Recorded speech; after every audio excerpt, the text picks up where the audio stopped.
Hey everyone, it's Detective Louie here, making sure you're nice and cozy for another night of my thrilling detective diaries. I will be trying something new this diary and using a black screen.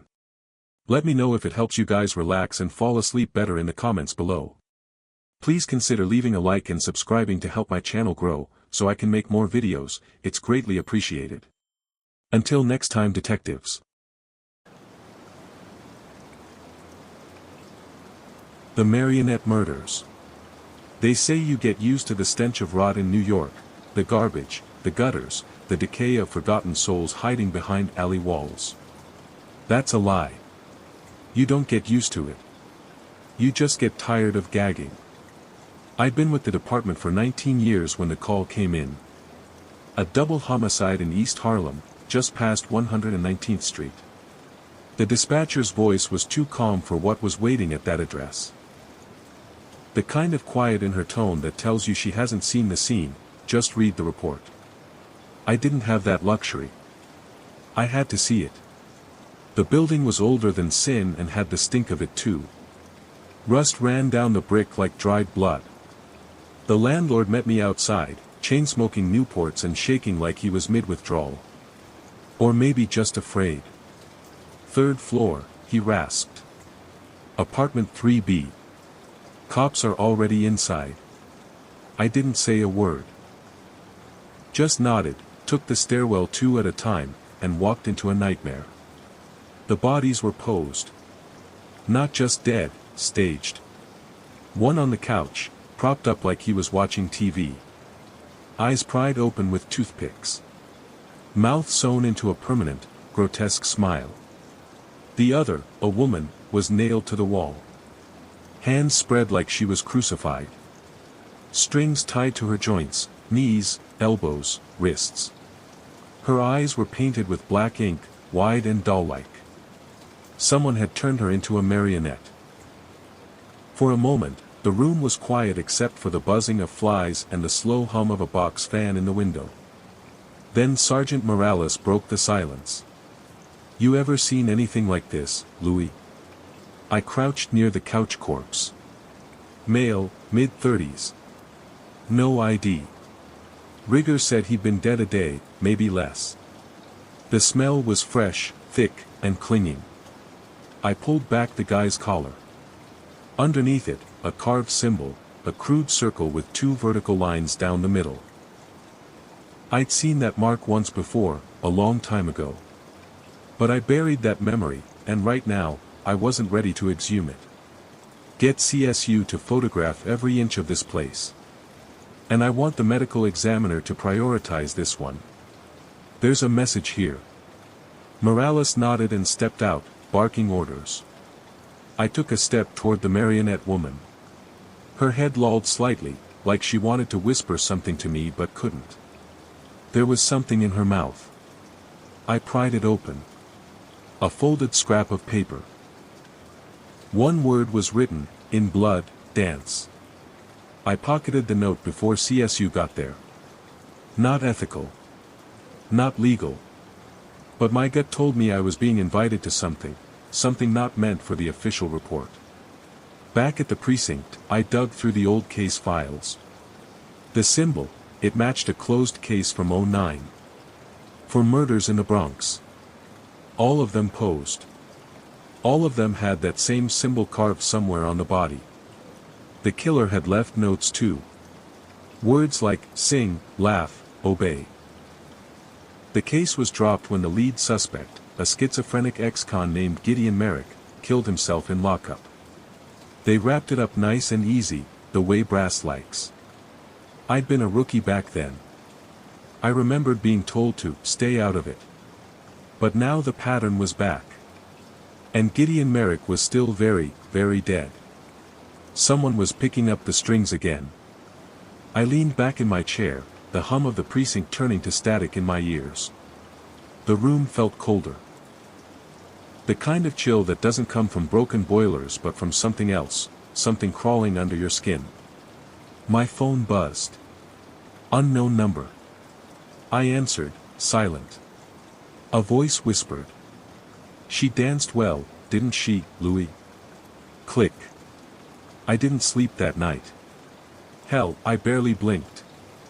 I just sat in my apartment, the city moaning through the cracked window, sipping black coffee gone cold and staring at that scrap of paper with the word "dance" still drying with someone's blood on it.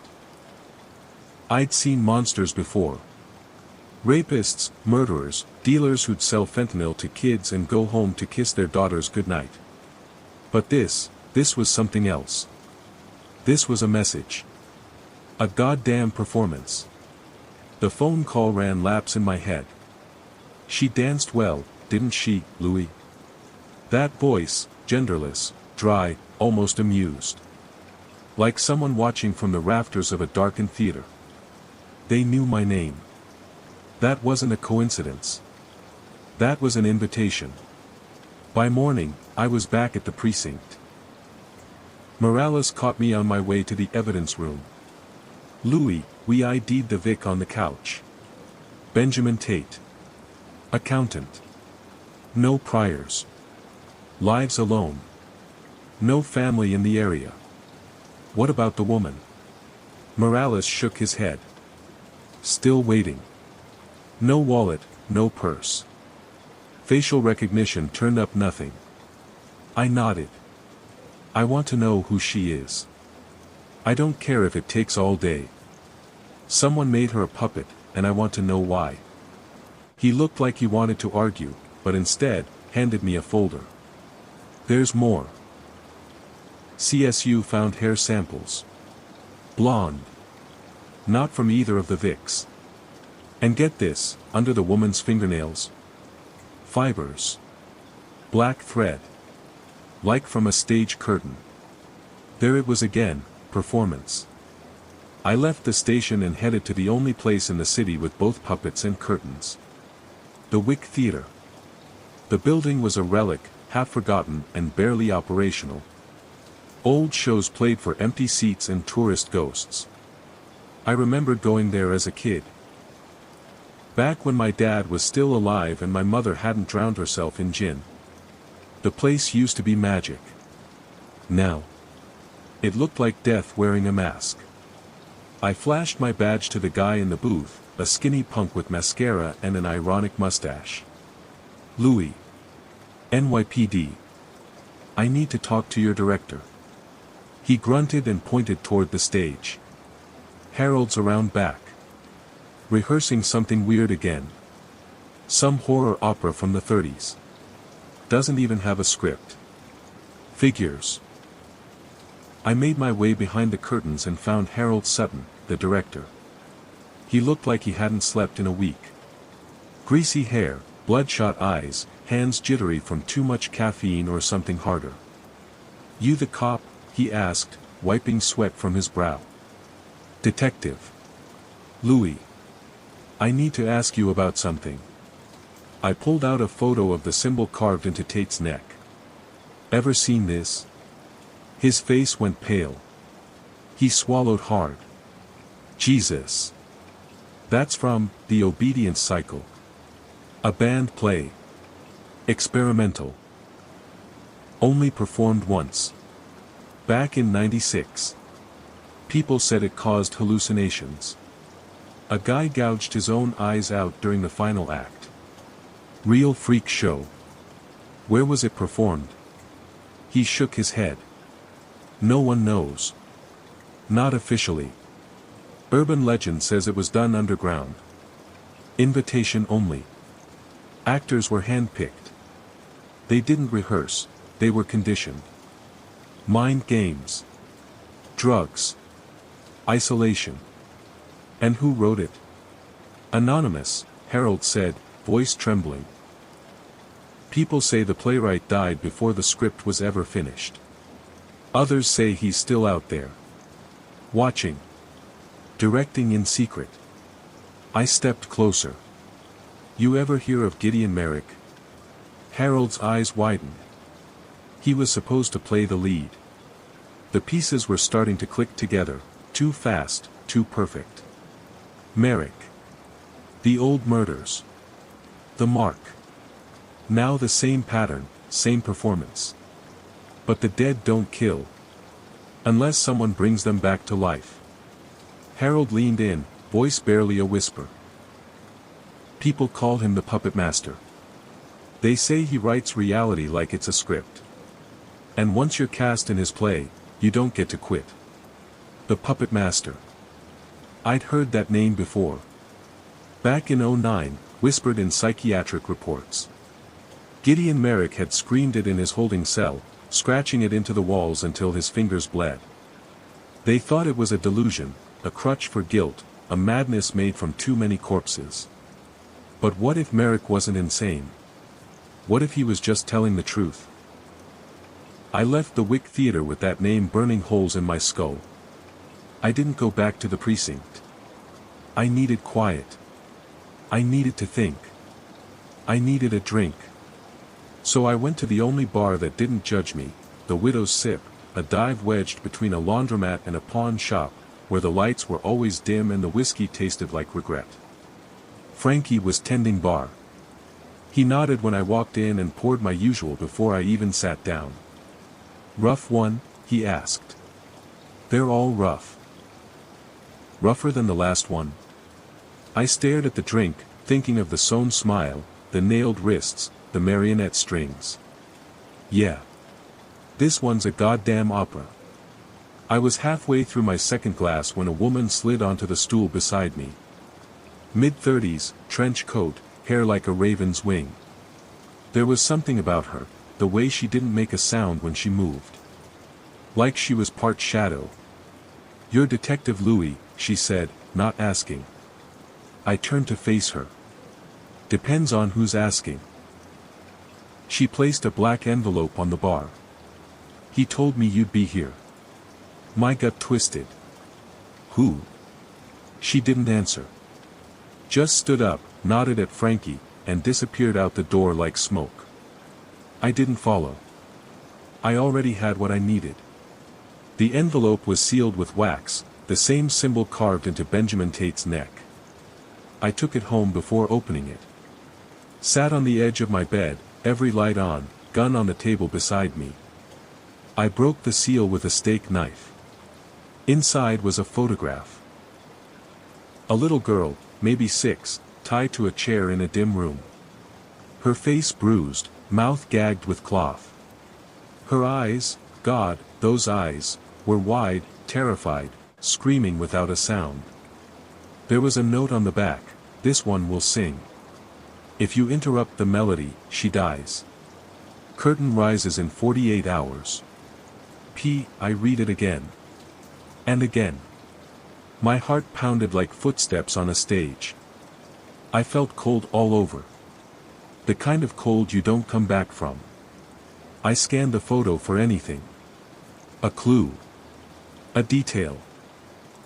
A reflection. That's when I saw it, in the corner, half lit by a flickering bulb, a poster for a play.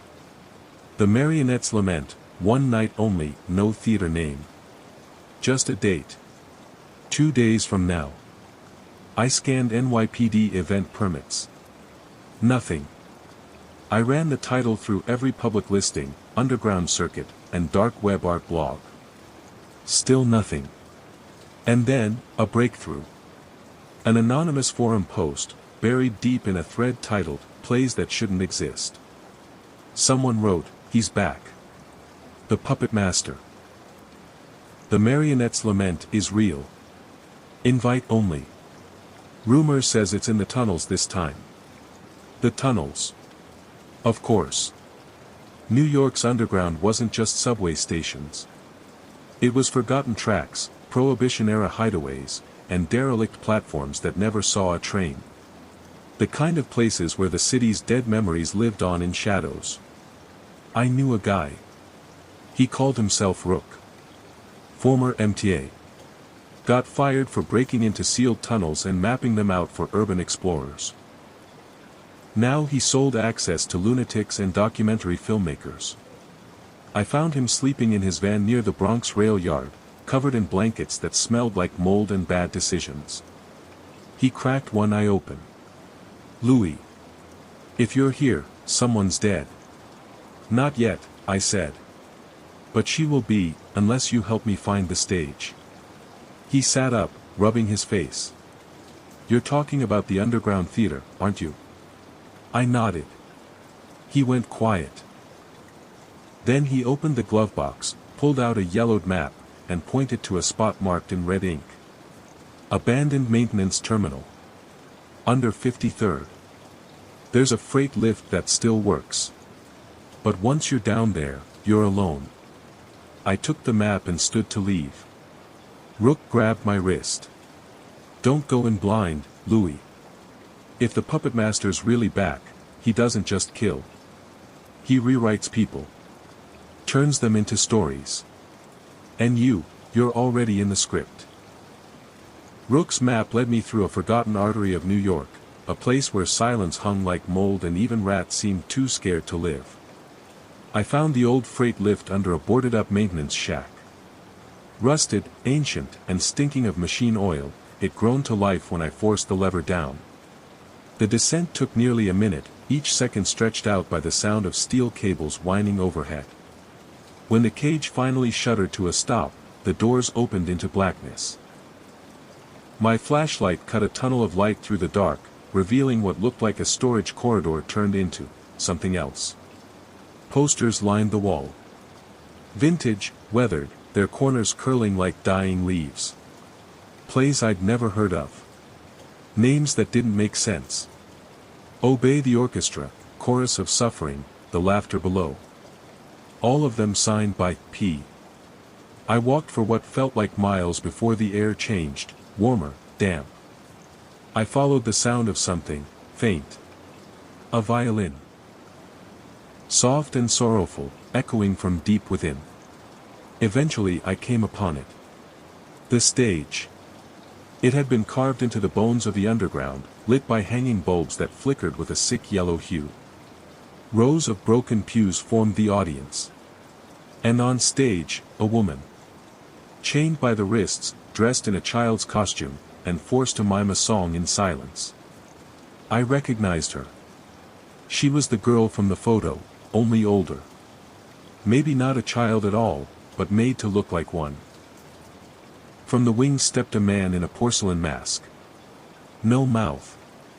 No eyes. Just an expression frozen somewhere between joy and horror. He held a cane and moved like a conductor, arms rising to the tempo of invisible music. I didn't even realize I was moving until I stepped into the light. He froze. "Detective Louie," he said, voice echoing off the walls like theater acoustics. "You've arrived early. The curtain wasn't scheduled to rise until tomorrow. Let her go." He tilted his head. "Oh, but she wants to sing. You should hear what's buried in her lungs. It's transcendent." I raised my gun. He laughed. Not loud, soft and strange, like someone remembering a joke they weren't supposed to laugh at. "I thought you'd want to watch, Louie. You, more than anyone, understand the need for truth. The stage is truth. Raw. Beautiful. Painful. Unforgiving. You're not an artist," I snapped. "You're just a sadist with a flair for the dramatic." He didn't flinch. "Do you know why Merrick screamed my name before he died? Because he saw. He saw what I really do. I free people from the roles they were forced into. I turn them into who they were always meant to be. I'm giving you one warning." "No, Louie," he said, lifting the cane. "I'm giving you a choice. Join the cast, or become part of the set." I fired. But he was already gone. Smoke burst from the wings. Lights cut out. And when they came back on, she was gone too. The girl, the chains, even the stage props. All of it vanished like a magician's trick. Only one thing remained, a single marionette hanging from a string above center stage. It looked like me. Same coat. Same badge. Same face. A note was pinned to its chest, a preview of Act 2. The marionette swung slowly from the rafters, creaking in rhythm with the drip drip drip of condensation from the ceiling. My face stared back at me in painted wood. Mouth sewn shut, eyes replaced with black buttons. I ripped it down, and it shattered in my hands like brittle bones. He knew everything. My name. My face. My badge number. This wasn't just some deranged lunatic with a flair for theatrics. No, this was personal. He'd been studying me. Writing me into his little horror play before I even knew I had a role. I left the underground that night with the map clenched in one fist and the marionette's head in the other. When I reached the surface, it was almost dawn. The sky over Manhattan was the color of bruised fruit. I didn't call for backup. I didn't report what I saw. No one would believe me anyway. Instead, I drove straight to the only person who might have known how deep this script went. Dr. Erica Voss. Former criminal profiler. Taught behavioral psychology at NYU before vanishing from public life. Rumors said she cracked during the Merrick case, stopped teaching, stopped speaking. Some said she tried to hang herself in her office. Others said she did, and someone cut her down too late. She lived in a brownstone on the edge of Gramercy Park now. Curtains always drawn. Mail piled up on the porch. I knocked. Nothing. Knocked again. The door opened 3 inches. One eye stared back, bloodshot, darting. She was still alive, but barely. Go away, she hissed. I don't have time, I said. It's happening again. The puppet master. The eye widened. The door opened the rest of the way. Inside, the place was covered in papers, string maps, and burnt-out candles. The walls were lined with photos of victims, not just Marek's, but others. Dozens. Maybe hundreds. Some never seen in public records. Erica looked thinner than I remembered. Paler. But her mind was sharp. Dangerously sharp. I told them, she whispered, but they didn't want the truth. They wanted a file to close. So they buried the truth with Merrick. I laid the marionette head on her coffee table. Tell me what you know. She didn't speak for a long time. Just stared at it, like it might bite. Then finally, she said, he's not one man. Not really. He's a role, passed down. Like a script handed from actor to actor. I think the original died years ago. But someone always steps in. It's ritual now. A performance of death that must be kept alive. Why the performances? Why the staging? She picked up a burnt photo from her wall. A woman with her mouth sewn shut, hanging from ropes in an old barn. It's about control. And storytelling. The puppet master doesn't just kill, he directs. He takes ordinary people and rewrites them into grotesque versions of themselves. He wants you to feel the performance. To question what's real and what's staged. I nodded slowly. He left a message for me. Called me by name. Said the girl was going to sing. Erica's hands trembled. Then she's not the last. She's just the overture. That's when I noticed something odd, one of the wall photos. An image of a crowd watching a stage. Dozens of figures in shadow. In the front row, clear as day, was me. A younger me. 15 years ago. Same coat. Same scowl. Same dead eyes. Where did you get this? Erica looked confused, then afraid. I don't remember. I thought I took that from the Merrick files. I stared at myself in the image.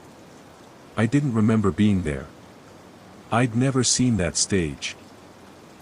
But the evidence was right in front of me.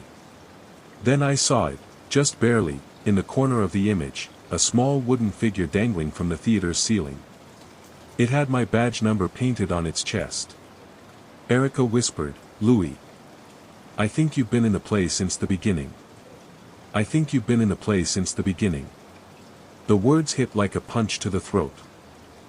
I stared at the photo, the stage, the crowd, that doll dangling above them all with my badge number etched into its chest. How long had he been watching me?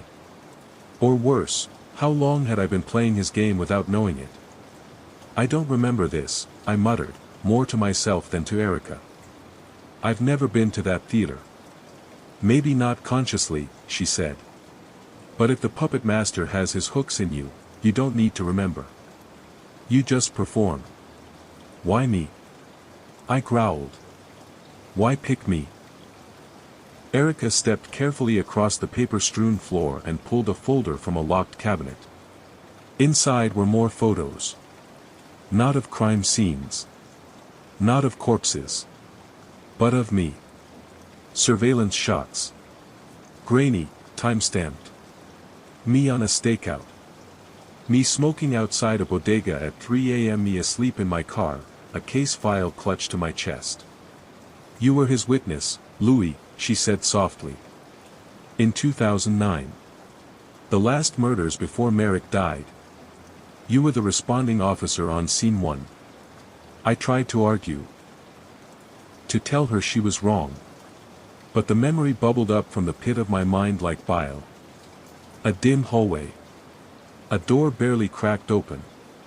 And a child's music box playing somewhere inside. My first week on the job. No backup. No warning. The scene had been clean. Too clean. A man on a kitchen floor, smiling. A woman posed in a chair, eyes removed and replaced with silver coins. That was the night I started drinking. You saw the first act, Erica said. And now, you're meant to direct the final one. I left her apartment like a man drowning in molasses. Every face on the street looked like it might wear a porcelain mask. Every voice sounded like it might whisper from the shadows. Back at my place, I pulled out every case file from '09 that I could find. I poured whiskey on top of coffee and scanned for the tiniest thread I might have missed. And then I saw it. Every victim in the original murders had attended a theater school. Some public. Some private.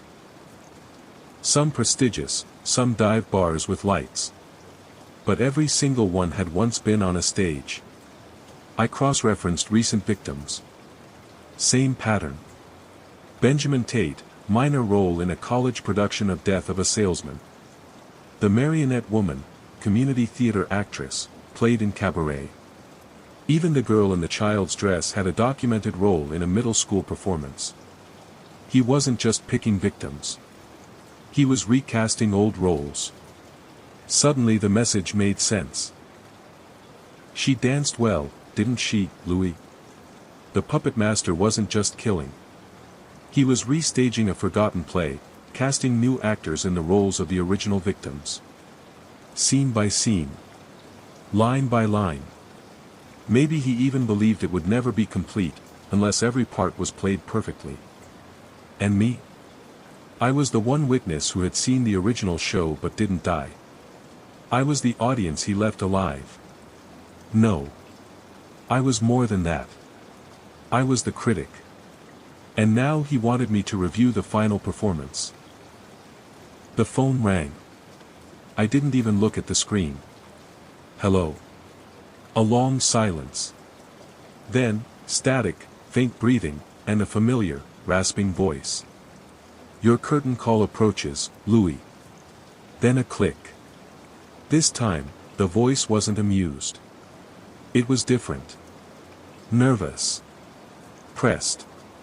Which meant something had changed. The puppet master was improvising. I was off script now. And that made me dangerous. Improvisation. It's the one thing you can't control on stage. No matter how tight the script is, no matter how skilled the actor, once they go off book, the illusion fractures. That voice on the phone, it cracked. Just for a moment. But enough. I wasn't supposed to survive the tunnels. I wasn't supposed to speak to Erica. And I sure as hell wasn't supposed to remember that night back in '09. But now I did. I was no longer watching his play. I was in it. And I intended to tear the goddamn curtains down. I returned to the precinct, dirty and strung out. Morales spotted me from across the bullpen, eyes wide. Jesus, Louie. You look like hell. I dropped the marionette head onto his desk. Hell's the next stop. He blinked at it. Is that supposed to be you? Yeah. Our guy's got a flair for the theatrical. Any leads? I gave him the short version, the connection to the old victims, the performances, the underground theater. I left out the part about Erica. Left out the photo of myself in the crowd 15 years ago. Some things were too insane even for Morales. To his credit, he didn't laugh. So, what's the next move? Find anyone who ever attended theater school with the original victims. I want names, phone numbers, addresses. Anyone who dropped out. Anyone who went missing. Anyone who might have watched instead of performed. Morales raised an eyebrow. You think the puppet master was one of them? I think he was all of them. The database spit out a few dozen names. Most were dead, in jail, or had left the state. One stood out, Dorian Vess. Dropped out mid-semester from New York Performing Arts College. No forwarding address. No job history. Just vanished in 2010. Except he hadn't. I found a P.O. box registered to the name in Soho. A cross-reference showed recurring Amazon purchases, rope, gloves, plaster, paint. And once, 6 yards of red velvet curtain. I got the warrant that afternoon. The apartment was 3 floors above a crumbling bookstore that smelled like time and glue. The lock was cheap. 1 solid kick and the door folded in. Inside was a shrine. Floor to ceiling, the room was covered in playbills, dolls, old programs. Walls pinned with strings, names, photos, diagrams of human anatomy next to actor headshots. A surgical table stood in the center, stained dark in the middle. Beside it, another marionette. This one was new. And it looked like Morales. I turned, stomach twisting. A TV monitor flickered to life. Grainy security cam footage. A hallway. Then an elevator. Morales, stepping inside. Talking to someone just outside the frame. Another camera. A stairwell. Morales, now on the floor. Something glinting in his neck. A final screen, Morales, unconscious, being dragged through a doorway marked with a spray-painted Omega. The feed cut out. On the table beside the monitor, a single note sat under a paperweight. Detective, you've been such a wonderful audience. But now it's time for you to take the stage. The final performance begins at midnight. Bring your badge. Bring your gun. Bring your soul. I checked the time. 11:02 p.m. I didn't think. I didn't call for backup. I grabbed my weapon, took the Omega-marked map from the wall, and ran. This time, he had my partner. This time, I wasn't going in as a detective. I was going in as revenge. I didn't take the elevator. I took the stairs. 2 at a time, lungs burning, fists clenched, gun ready. The map I ripped from Vessa's wall showed an old tunnel access beneath the Hudson rail line, marked with the Greek symbol Omega, just like the door Morales had been dragged through. Omega. The end. He wanted me to come. Alone. To finish this. He wanted his final act. And I was going to give it to him, just not the ending he'd written. The entrance was hidden beneath a rotted hatch behind a condemned recycling plant. I pried it open and climbed down into darkness. It smelled like wet iron and rotting cloth. My flashlight flickered as I moved forward, the beam barely piercing the thick black ahead. Walls dripped. Pipes groaned. The air pulsed like a living lung. Then, voices. Faint, whispering, like actors warming up backstage. Sing, obey, laugh, dance, I followed them deeper. My boots crunched glass and something softer. Wet. Organic. I didn't look down. I didn't want to know. Finally, I came to it. The stage. Bigger than before. Lit by a circle of spotlights hanging from iron rafters. The seats were filled, dozens of mannequins, dressed in funeral clothes, their mouths wide open, stitched into screams. Blood stains on every lapel. Their eyes, some painted, some real. And there, at center stage, bound in place with thick black wire, was Morales. Upright. Gagged. His hands nailed to an X-shaped crucifix. Strings tied to his wrists. Like a puppet waiting to move. I stepped forward. The house lights dimmed. A voice boomed over hidden speakers, smooth, mocking. Detective Louie. How gracious of you to join us on this most climactic night. Let him go. I shouted. Laughter echoed back. Slow, theatrical. You've played your role so well, Louie. I feared you might deviate. But you followed the plot beautifully. You chased your memories. You found the stage. And now, the audience is waiting. He stepped from the wings. The puppet master. No mask this time. Just Dorian Vess, eyes glowing with unholy joy, wearing a tuxedo so red it looked like it had been dyed in blood. In one hand, a remote. In the other, a knife. You never understood, he said, circling Morales like a director during a final rehearsal. This is about purity. About stripping life down to its most tragic truth. About pulling every nerve until the soul sings. I've seen your truth, I growled. It stinks like every coward who hides behind a script because they're too weak to face real life. He smiled. Oh, but I'm not hiding. I'm exposing. You, him, everyone. Do you know what Morales said, just before he passed out? I didn't answer. He said, Louie'll find me. He doesn't miss his cue. Touching. Loyal. He really believes in you. Vess pressed a button. Morales screamed through the gag as the wires pulled his arms, jerking them up like a marionette in agony. I stepped onto the stage. No more performances. You're wrong, Vess whispered. This is the grand finale. He lunged. I fired. The bullet hit his shoulder, spinning him back behind a curtain. He vanished like smoke. The spotlights exploded. Total darkness. I ran to Morales, cutting the wires, tearing nails out with my bare hands. He collapsed into my arms, blood trailing from both palms. Louie, he gasped. Behind. Too late. The cane cracked across my head. I went down hard. The last thing I saw before blacking out was a face, my own, carved in wood, spinning on a string above the stage, smiling. I came to slowly, as if waking from a nightmare, only to find myself still buried in it. My arms were suspended above me, wrists bound with thick rope, the fibers biting into raw skin. My feet didn't touch the floor. They dangled, lifeless, like, no.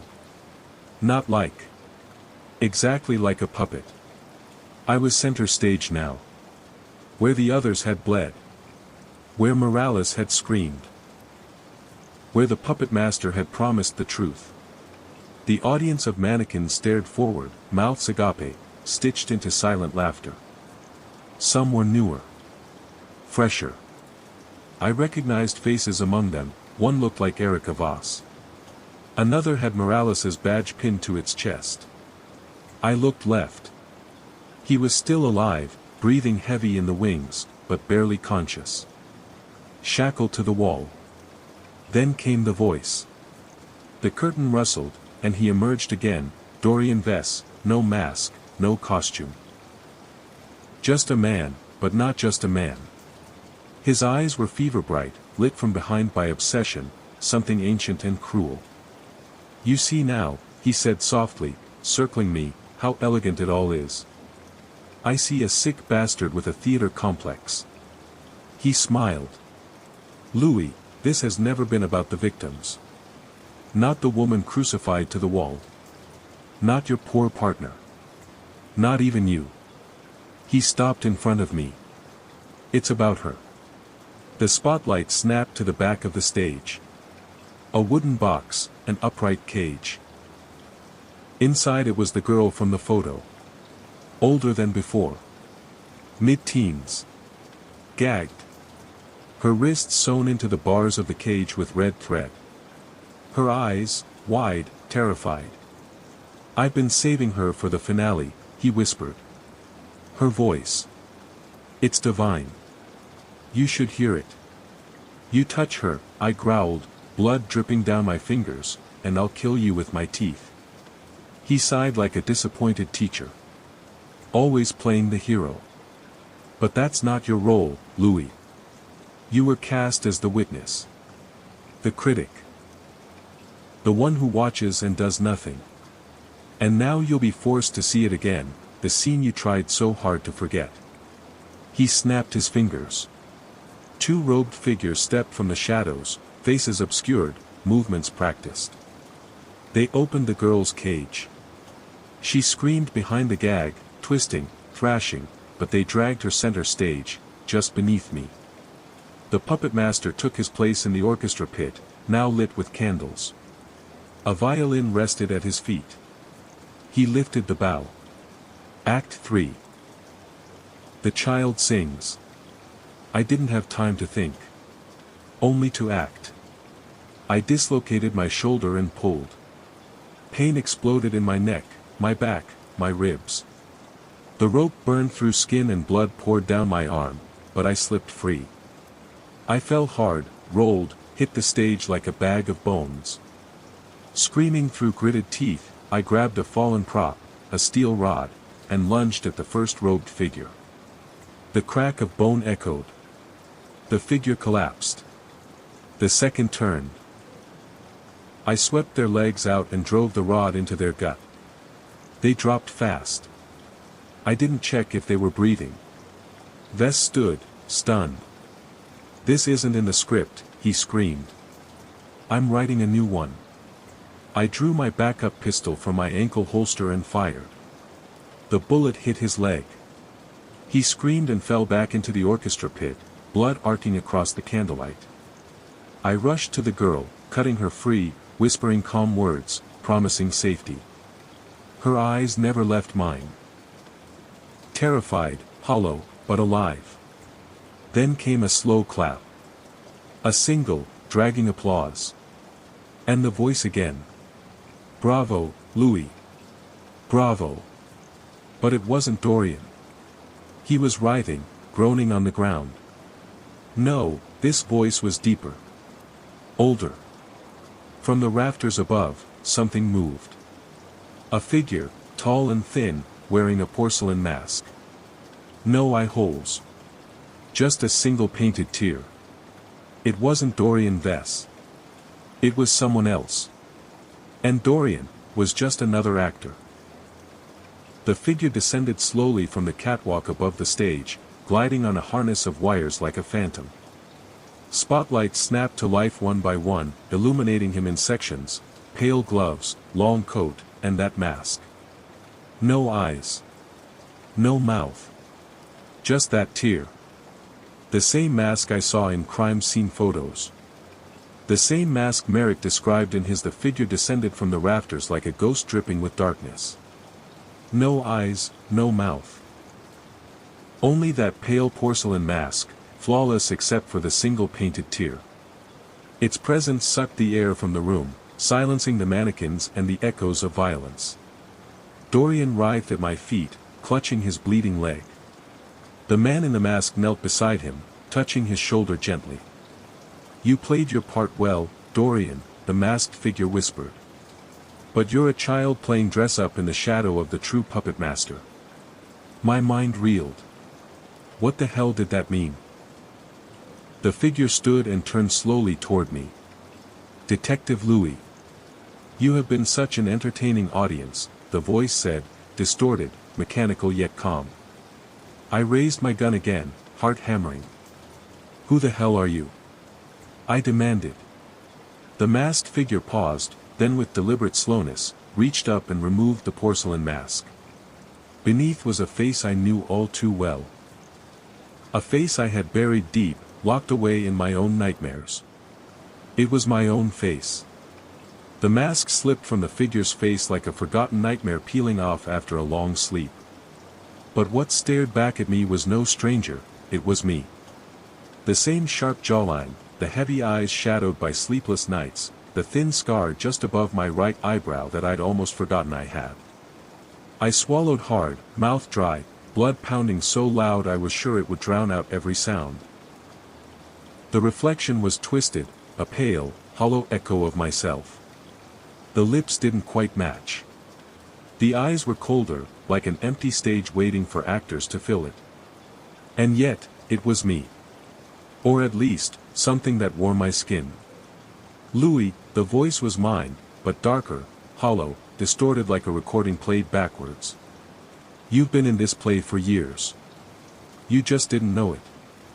I took a step back, trying to steady the pistol shaking in my hand.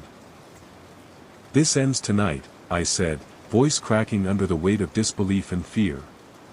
The figure smiled, or at least, the mask's painted smile mimicked one. "Tonight is only the intermission. The real show begins when you accept your role. When you embrace the strings." Why? Why do this? Why the murders? The staging? The torture? Because, the shadow me said, stepping closer, the city itself is a stage, Louie. Everyone's playing a part, cops, crooks, victims, and spectators. And you? You've been the reluctant lead, struggling against the script written for you. My head was spinning. Was this some sick hallucination? The aftermath of my fractured mind? The city's filth and grime clawing at my sanity? Or was this the truth, that the puppet master was not one man, but a reflection of my own fractured soul? The fake Louie's eyes flickered with something darker, rage, sorrow, something almost human. "The puppet master is you. And he's been directing all along." The words hit me harder than any punch. All this time, I was the puppeteer and the puppet. The hunter and the hunted. A low rumble shook the underground theater. Dust and debris fell from the cracked ceiling. The mannequins' heads turned slowly toward me, as if awakening from a long slumber. Their painted eyes gleamed with malevolence. "You want to save Morales and the girl," the shadow Louie said, voice soft but insistent. "But you can't save them without saving yourself first." I swallowed.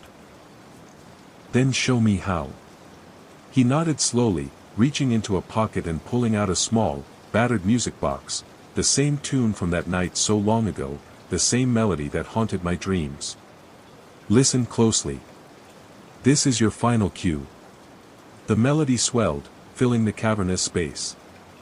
I felt the weight of years, of memories buried deep, of every case left unsolved and every soul lost in the city's shadows.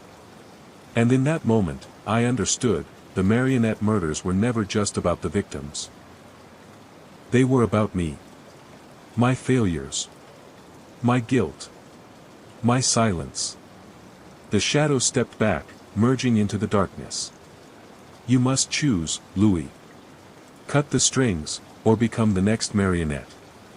The clock was ticking. The final act was here.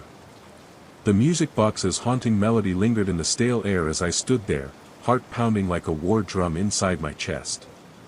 The shadow of myself, that twisted, cracked reflection, had melted back into the darkness, leaving me alone with the mannequins, Morales barely conscious, and the girl whose eyes screamed silent terror. I looked at Morales first. His skin was pale, clammy with sweat, eyes fluttering in and out of consciousness. The nails through his wrists had already done their damage, but he was still alive. Barely.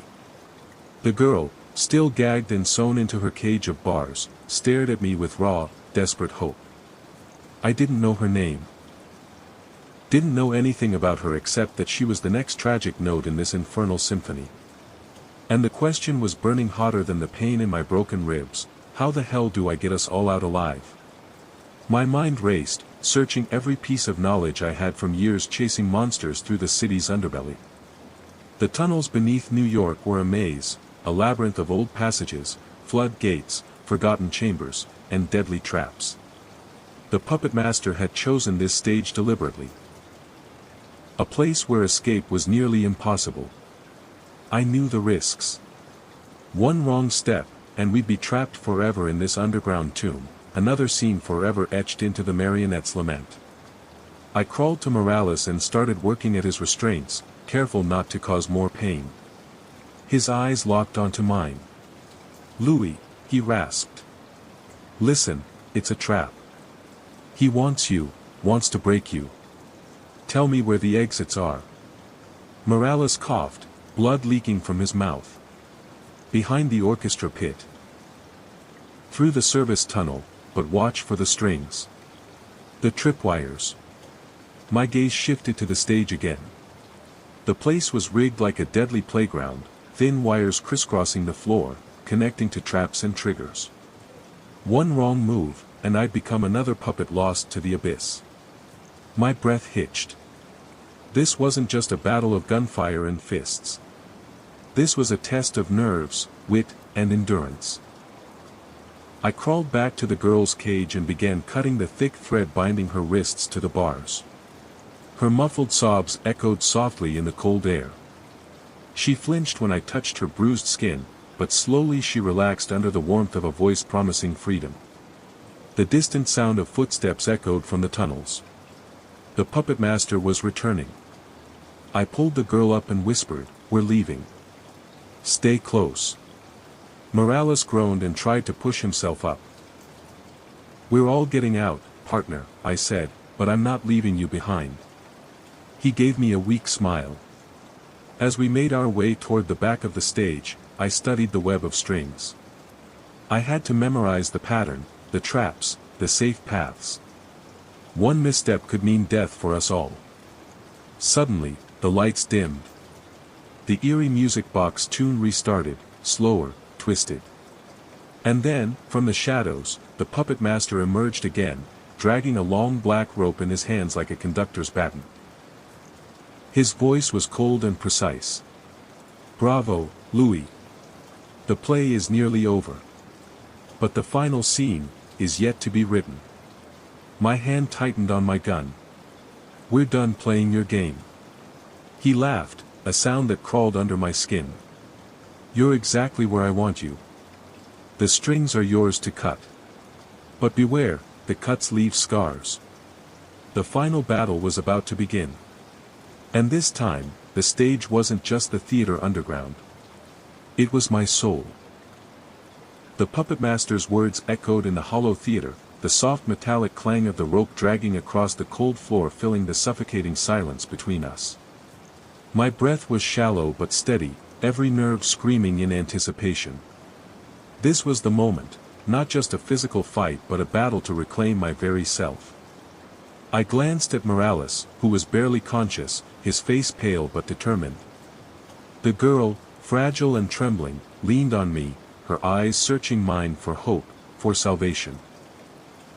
The first step was clear: we had to escape this hellish stage. But the strings that tethered me here were not just the ropes binding my limbs, they were the chains of memories, guilt, and betrayal that the puppet master had wielded like a weapon. I raised my gun, aiming at the advancing shadow of the puppet master. But before I could fire, he flicked the rope like a whip, and the wires above us began to shimmer, dancing dangerously like live electric fences. "Careful, detective," he sneered. "Every step you take breaks a string, and every string you break comes at a cost." The wires lowered, and the mannequins' heads turned slowly, their glassy eyes reflecting the dim light. The room suddenly felt smaller, the air thicker. I took a deep breath, tuning out the noise in my head, the voices of victims past, my own fears, the haunting memories of that night long ago. Step by step, I navigated the treacherous floor, every inch a knife's edge between life and death. Morales groaned and tried to help, but he was weak, and I had to support him. The girl clung to me, silent but steady. We reached the edge of the orchestra pit, where a narrow tunnel beckoned, the path Morales had described. But the puppet master wasn't done. He lunged with the rope, wrapping it around my leg, yanking me backward with brutal force. Pain exploded through my calf. I fell hard, scraping skin raw, but fired a shot that clipped his shoulder. He hissed, loosening his grip, but I was tangled. The ropes bit into my wrists, burning, tightening. The air grew colder, shadows lengthening. "Cut the strings, Louie," the puppet master whispered from the shadows. "Or become one of us." I gritted my teeth, feeling the edge of madness. With trembling hands, I reached for my knife and sliced at the ropes, feeling the fibers give way inch by agonizing inch. Freedom was close. But the final string held fast. The one tying me to the memories I'd tried to bury. The pain was unbearable. I screamed, not from injury, but from the weight of my past dragging me down. Then, a hand on my shoulder, "Morales." "Cut it," he said, voice weak but steady. "Cut the strings and live." With one last slash, I broke free. The wires above sparked and snapped. The mannequins fell forward, silent at last. We staggered into the tunnel, breathing heavy, chasing the faint light of dawn. Behind us, the puppet master's voice faded into the depths. "This isn't over, Louie. The play never ends." The tunnel was a narrow ribbon of cold stone and creeping dampness, leading us away from that infernal stage and the nightmare it embodied. My lungs burned as I pushed forward, dragging Morales between the jagged walls. The girl shuffled behind us, her bare feet scraping softly on the concrete, eyes wide but steady. The further we went, the more the darkness thinned, until the faintest glow spilled in from a jagged crack ahead. I didn't dare hope, not yet. Not until we broke free, not until I was sure we weren't still trapped in some twisted rehearsal for death. The air grew fresher, tinged with the sharp scent of salt and brine. Somewhere above us, the city hummed faintly, a distant reminder of a world still turning beyond the underground tomb. But that hope was fragile. Morales whimpered softly, blood staining his sleeve. I tore a strip of my shirt and bound his wound as best I could. The girl's hand found mine, her grip surprisingly firm. I dared a glance at her, dirt-smudged cheeks, hollow eyes, but a flicker of defiance burning inside. "We're almost out," I whispered, more to myself than her. The tunnel opened into a cavernous chamber, its ceiling lost to shadows. In the center, a rusted grate barred the only visible exit. A narrow ladder leading upward to the streets above. The faint sounds of sirens wove through the stale air, distant but growing louder. Relief surged, but it was quickly drowned by the sudden sound of movement. From the shadows emerged figures, not masked this time, but hollow-eyed, gaunt, faces etched with suffering. Former victims. Accomplices. Puppets themselves, lost to madness. They blocked our path, silent and unmoving like statues carved from pain. The puppet master's voice, now faint but unmistakable, came from a speaker hidden in the cavern walls. "You cannot leave, Louie. The play must continue. The city is our stage, and you are its star." I tightened my grip on the girl's hand and pulled Morales forward. "We end this tonight," I said through gritted teeth. Suddenly, the figures moved, slow, deliberate, closing in. I raised my gun and fired. The shots echoed off the stone walls, but they only seemed to spur the figures on. Adrenaline flooded me as we fought our way toward the grate. Morales, despite his wounds, managed to shove the ladder free. One by one, we climbed, the girl first, then Morales, then me. As I pulled myself through the narrow opening and gasped for air, the city greeted me, cold, gray, indifferent. But for the first time in years, I felt something stirring beneath the weight of despair. Hope. The play wasn't over. Not yet. The city hit me like a wall. Cold wind cutting through my coat, the distant hum of traffic a harsh contrast to the suffocating silence below. For a moment, I stood on the cracked pavement, lungs gasping for air, the weight of what we'd escaped still clinging to my skin. Morales slumped against a fire hydrant, his face pale but alive. The girl leaned into me, trembling but safe. I didn't know her name, but I promised myself I'd find it, and I'd make sure she never had to wear that cage again. The streets were empty. Too empty. I kept scanning, every shadow a potential threat. The puppet master's words echoed in my mind, the play must continue. That meant he had followers, traps, watchers. The city was his stage, and the performance wasn't over just because we'd left the underground theater. I pulled out my phone, no signal. Of course. Typical. We needed help. Fast. Morales, I said, voice rough, can you walk? He nodded weakly. I'll manage. We moved slow but steady toward the nearest subway station, keeping low, eyes peeled. Suddenly, a siren pierced the night, closer this time. Blue and red lights danced against the buildings. I flagged down a patrol car. Detective Louie, I said, flashing my badge, I need backup. Now. The officers looked skeptical but nodded. Soon, the precinct was alerted. Medical teams arrived for Morales and the girl. Questions began, but my mind raced ahead. The puppet master wasn't just a man. He was a network, a web of twisted minds hungry for control, pain, and spectacle. The photo Erica showed me haunted me still, me in the audience 15 years ago. Had I really been watching? Or was I part of the script? One thing was clear, to end this, I'd have to go deeper. Find the strings pulling the puppeteer's mask. But for now, I had two survivors, two souls caught in the nightmare. And a city waiting for its final act. The hospital waiting room was stale and cold, fluorescent lights humming overhead like a tired buzzsaw. Morales was resting but conscious, and the girl was under observation, silent, her eyes haunted, her body bruised and broken, but alive. She clutched a faded photograph of a theater troupe, her trembling fingers tracing the faces as if searching for a memory. I sat alone, the weight of the case crushing me. The marionette murders weren't just about death and terror anymore. They were about manipulation, about how someone could puppet the lives of others without their knowledge, how strings unseen could bind us all. Erica's warnings rang in my ears. The puppet master wasn't a lone man, but a role passed down like a curse, a dark legacy entwined with the city's underbelly. I opened my notebook, pages filled with cryptic notes, maps, and names. I had to find the network, the cult of shadows pulling strings behind the scenes. The marionette's web was vast, and every thread felt sticky with blood.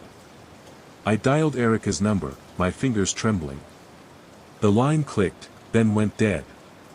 No surprise. She was disappearing too. Or going deeper underground.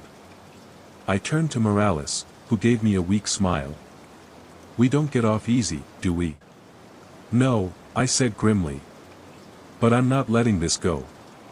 Outside, the city pulsed with indifferent life, unaware of the darkness lurking beneath its streets.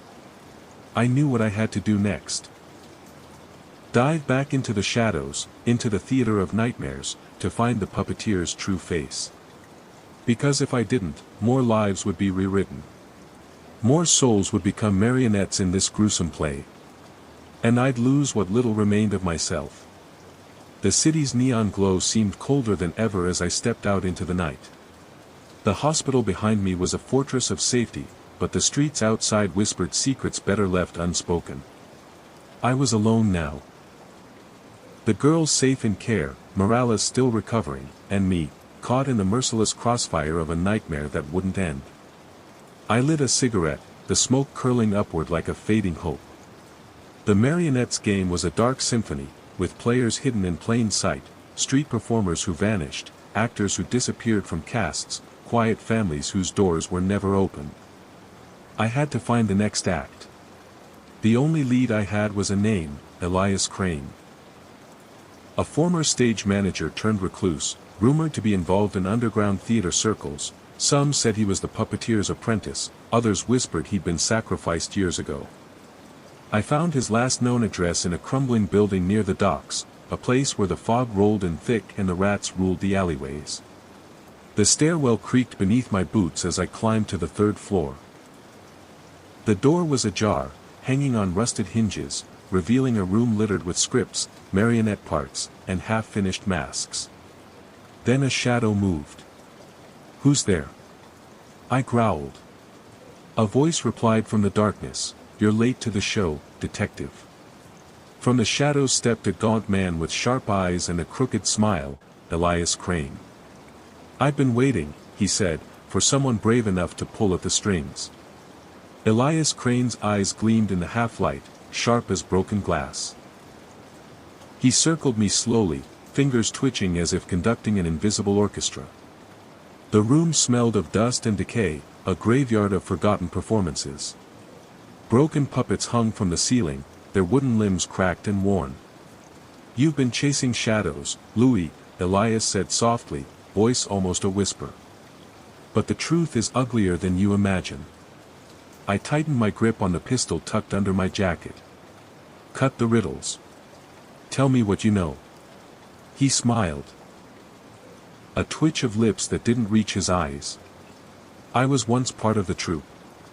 The original marionette was a man named Merrick, a director obsessed with control. He believed that life was a script, and only those who followed it survived. When Merrick died, the mantle passed on, to those who understood the art of manipulation." I felt a chill crawl up my spine. "So it's a legacy. A cult of killers playing out some twisted drama." Elias nodded, eyes darkening. "The puppet master you faced, Dorian Vess, was just a student. The real director operates behind the curtain, pulling the strings from the shadows." "Where do I find him?" Elias's smile faded. "You don't. He finds you." The weight of those words settled on me like a noose tightening around my neck. The puppet master wasn't just a man or a network, he was a force, a malignant presence woven into the very fabric of this city. I stepped back, heart racing. "Then what do I do?" Elias's eyes burned with something fierce. "You fight. But remember, Louie, in this play, no one escapes unscathed. Not even the lead." A sudden noise from the hall snapped us both to attention, footsteps. Slow. Deliberate. Looks like the next act has arrived. The door creaked open. Darkness spilled in. And the real nightmare was about to begin. The footsteps echoed in the narrow corridor, deliberate and slow, like the measured pace of a predator closing in on its prey. Elias tensed beside me, his eyes narrowing toward the doorway. I instinctively tightened my grip on my pistol, the cold metal of faint comfort in my clammy hands. "Who's there?"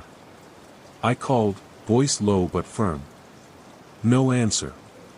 Just the faint scrape of leather shoes on cracked linoleum. Then the door swung open fully, revealing a figure silhouetted in the dim light, tall, slender, wearing a dark coat that brushed the floor. The figure's face was obscured beneath a wide-brimmed hat, but the glint of a silver mask caught the faint glow, reflecting the faint light like a shard of broken glass. "You've done well to come this far, Detective Louie," the voice was smooth, deep, and unmistakably calm. "Few have the courage to walk into the heart of the darkness." I narrowed my eyes. "Cut the theatrics. Who are you?" The figure stepped forward slowly, the mask tilting to reveal a faint smile beneath. "I am the director of this play," the voice said softly. "The one who decides who lives and who dies on this stage." A cold shiver ran down my spine. This was no mere killer, this was a maestro of terror, a puppeteer who had orchestrated the marionette murders from the shadows. You don't scare me, I said, voice steady despite the storm raging inside. The director chuckled, a sound like dry leaves rustling in a graveyard. Brave words, detective. But even the strongest strings can be pulled taut until they snap. With a flick of his wrist, the room flooded with light. Behind him, mounted on the wall, were dozens of photographs, faces of victims, survivors, and people I'd never seen before. Strings connected the photos in a twisted web, some taut, some slack, all connected. Every life here is part of my design, the director said, pacing slowly. You think you've been fighting a man? No, Louie. You've been fighting a system. A performance written long before you ever stepped on stage. My mind reeled, but I forced myself to steady my breath. So what's your endgame? I asked. Why all the pain? The terror? The killing? The director smiled wider, the mask glinting ominously. To expose the truth about this city, about human nature.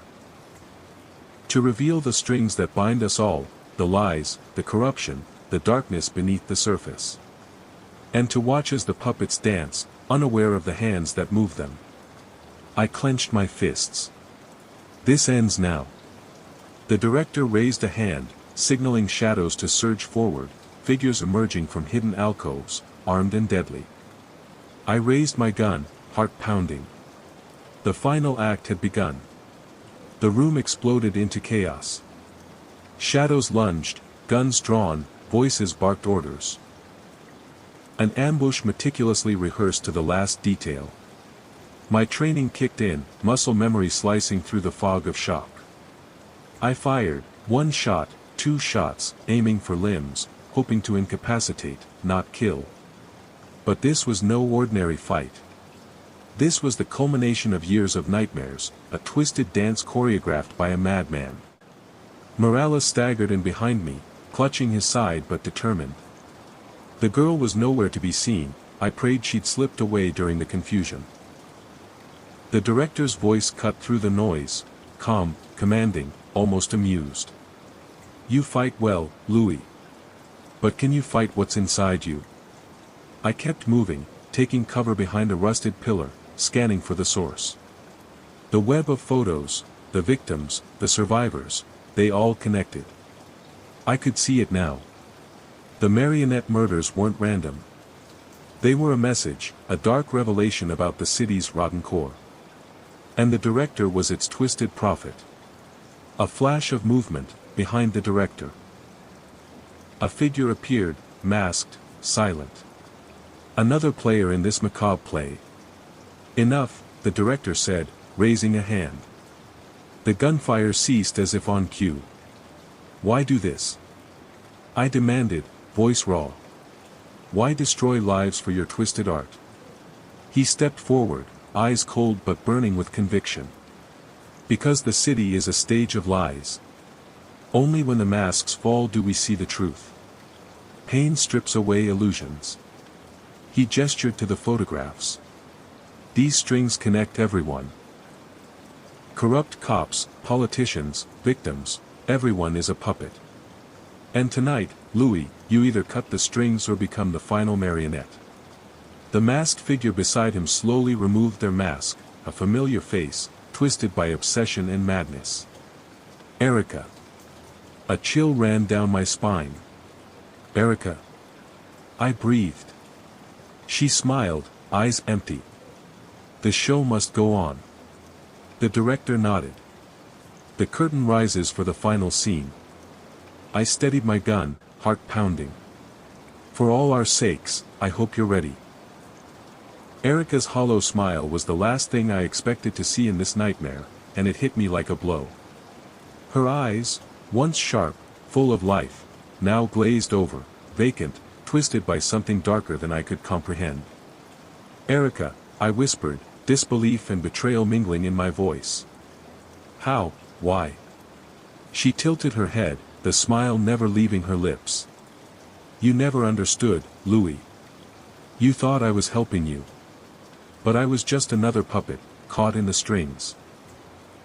The director nodded approvingly. She was my most talented apprentice. Together, we've been orchestrating this symphony of chaos, exposing the city's rot. I tightened my grip on the gun. You used me. You used everyone. Not used, Louie. Guided. Directed. It's all part of the show. Suddenly, Erica lunged, swift and deadly. I barely dodged, the bullet grazing her shoulder. Stop! Morales shouted, staggering into the fray, clutching his side. The room became a swirling tempest of violence and desperation. I fought not just for survival but for answers, for redemption, for the broken souls trapped in this sick play. Between shots and struggles, fragments of memories flashed through my mind, the girl's terrified eyes, Morales's sacrifice, the countless victims whose faces haunted me. I knew this wasn't just a battle of bullets. It was a war for my very soul. Then, as if summoned by some cruel fate, the director raised his hand again. Enough. The attackers froze. The director stepped closer, eyes blazing. Louie, the final choice is yours. Cut the strings or become one. My mind raced. I could shoot, run, surrender, none seemed like escape. But then I remembered the music box, the melody of my past, the promise I made to those who suffered. I took a deep breath. This ends tonight. With a sudden burst of strength, I surged forward, aiming not just to survive, but to break the cycle. The final act was upon us. The air in the abandoned warehouse thickened like a storm ready to break. Shadows flickered across broken crates and rusted machinery as I stood face to face with the director and Erica, two halves of a nightmare that had consumed years of my life. Their smiles were masks, but beneath them, I saw the fractures, madness, obsession, and something terrifyingly real. The director's eyes locked onto mine, unblinking. You understand now, Louie. This city is a stage built on lies, and we are its only honest players. You either accept your role, or be destroyed. Erica stepped forward, her voice eerily calm. You've danced around the truth for too long. But tonight, the final curtain falls. I gritted my teeth, feeling every muscle coil like a spring. The weight of all I'd lost, Morales, the girl, the innocent caught in the web, pressed down on me. I wasn't just fighting them. I was fighting myself. The guilt, the pain, the memories I tried so hard to bury. You don't scare me anymore, I said, voice low but fierce. You think this twisted play defines me? It doesn't. Erica's laugh was cold. Oh, Louie, it already does. We've been in your head all along, shaping your every move. That's when it hit me, the marionette murders weren't just a physical chain of events. They were psychological torture, a campaign to unravel me completely, to break the detective Louie and leave only a puppet. I glanced down at my shaking hands. Could I break free? Could I cut the strings that bound me to this madness? Suddenly, the warehouse erupted into chaos. Erica lunged again, knife flashing. I barely dodged, firing a shot that shattered a window behind her. Glass rained down like cold fire. The director moved faster than I expected, grabbing a pipe and swinging it with brutal force. I blocked, the metal biting into my forearm. Pain exploded, but I pushed back, driving him against a stack of crates. The battle was a blur, shots fired, grunts of pain, the crash of falling debris. Morales's voice echoed in my mind, urging me not to give in. I thought of the girl, her terrified eyes begging for freedom. I thought of every victim who had been a marionette on this stage. With a roar, I grabbed the director's arm, twisting until I heard the sickening snap of bone. He fell, gasping, defeated. Erica snarled and charged, but I was ready. A sharp jab with the barrel of my gun sent her sprawling. Breathing hard, I stood over them, the choice clear. Cut the strings, I whispered to myself. I reached into my coat pocket and pulled out a pair of wire cutters, the same kind Morales had once used on a victim's bindings. My hands trembled as I stepped toward the nearest wire tangled around a rigged light above the stage. With a decisive slice, the wire snapped. Light flooded the warehouse. One by one, the rigged traps began to deactivate, strings falling slack, mannequins crumbling to dust. Erica and the director stared in disbelief, powerless as the web unraveled. I turned to the girl, now free, tears streaking down her dirt-smudged face. "Go," I said. "Find your life." Then I looked back at the broken puppeteers. This ends now. I stepped out of the shadows, not as a puppet, but as a man who had finally broken free. The warehouse was silent now, the chaos faded into echoes. Broken crates, shattered glass, and twisted wires littered the floor like the remnants of a nightmare finally laid to rest. I stood amidst the wreckage, chest heaving, sweat and grime mixing on my skin. The weight of the last hours, years, really, pressed down on me, but there was something else, a fragile, flickering hope. Erica lay unconscious, bruised and bleeding, but alive. The director, his face twisted in rage and disbelief, was bound tightly with rope salvaged from the tangle of wires that once controlled this hellish theater.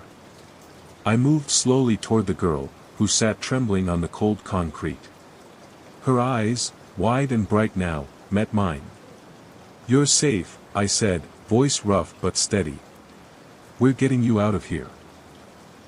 She nodded silently, clutching a small, tattered doll that looked like it had survived far too many storms.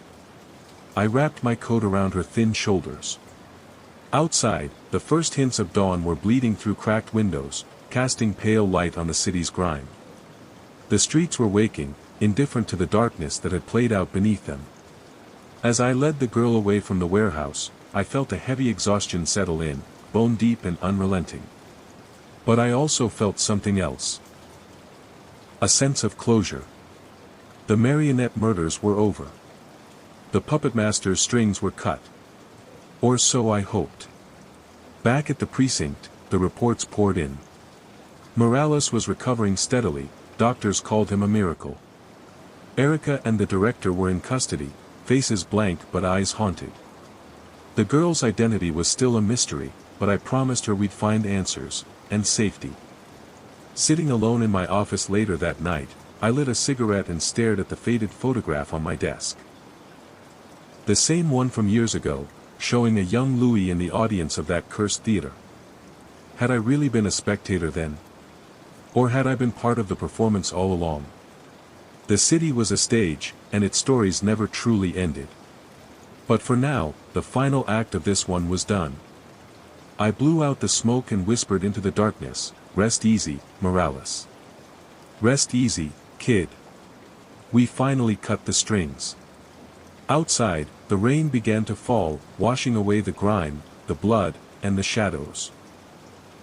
For a moment, at least. The rain hammered down in relentless sheets, turning the city streets into slick rivers reflecting neon signs that flickered like dying stars. I stood by my apartment window, watching the city wash itself clean, or at least try to. The ache in my joints matched the weariness in my soul.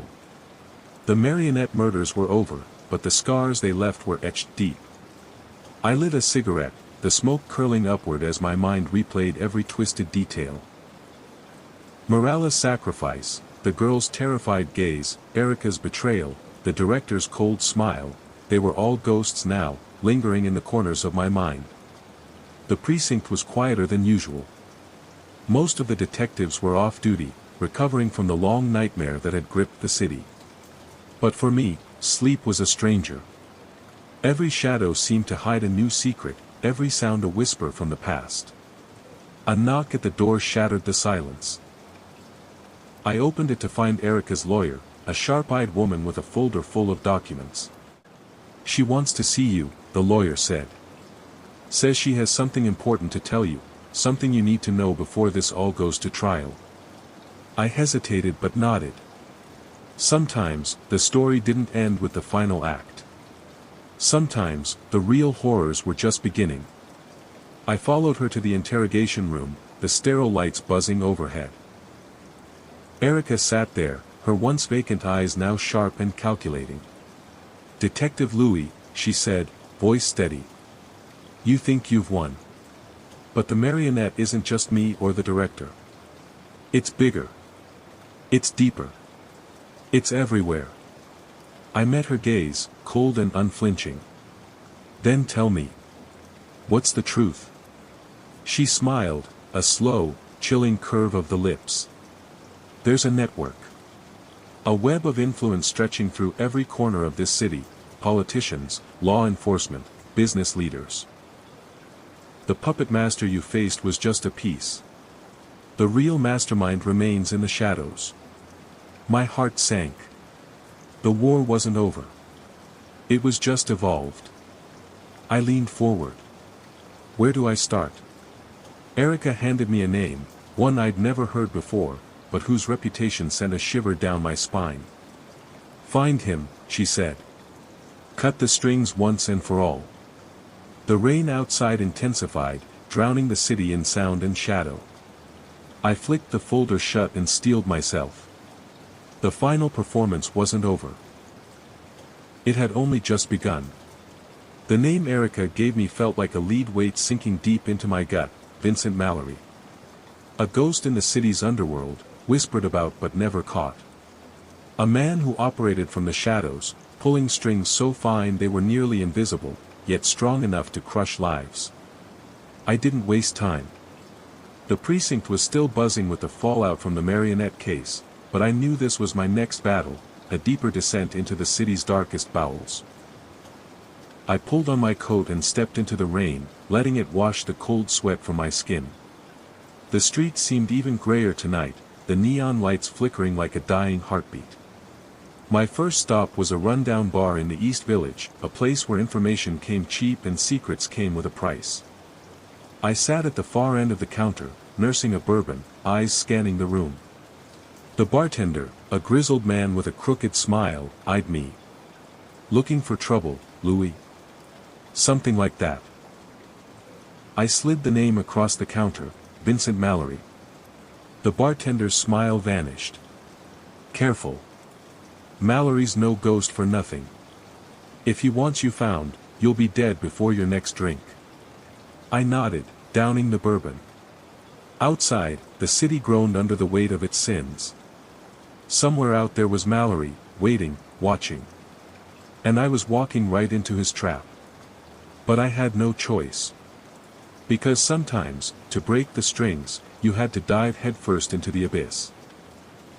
The rain hadn't stopped since I left the bar, each drop a cold reminder that the city's grime was never truly washed away.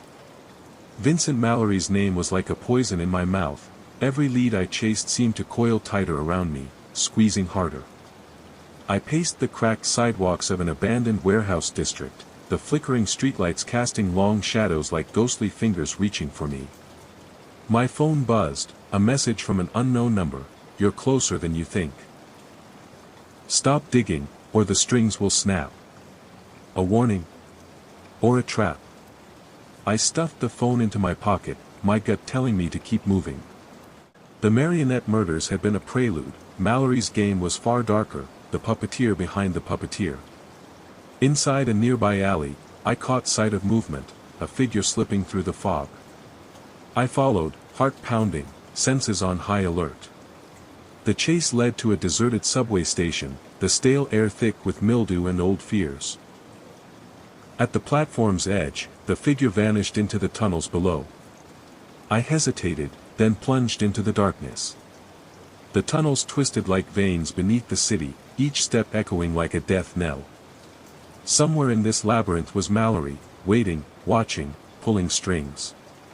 My flashlight's beam caught a flicker of graffiti, an emblem, a marionette hand holding strings, the same symbol found at every crime scene. The message was clear. The web was bigger than I'd imagined, and I was deep in its center.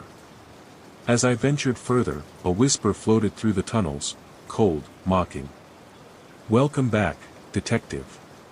The final act has only begun." The damp walls of the subway tunnel seemed to close in around me as I pressed onward, every step measured and cautious. My flashlight's beam danced across graffiti-scarred bricks and forgotten posters peeling in layers, remnants of a city long neglected beneath the surface. The whispers grew louder, faint voices echoing from deeper within the labyrinth.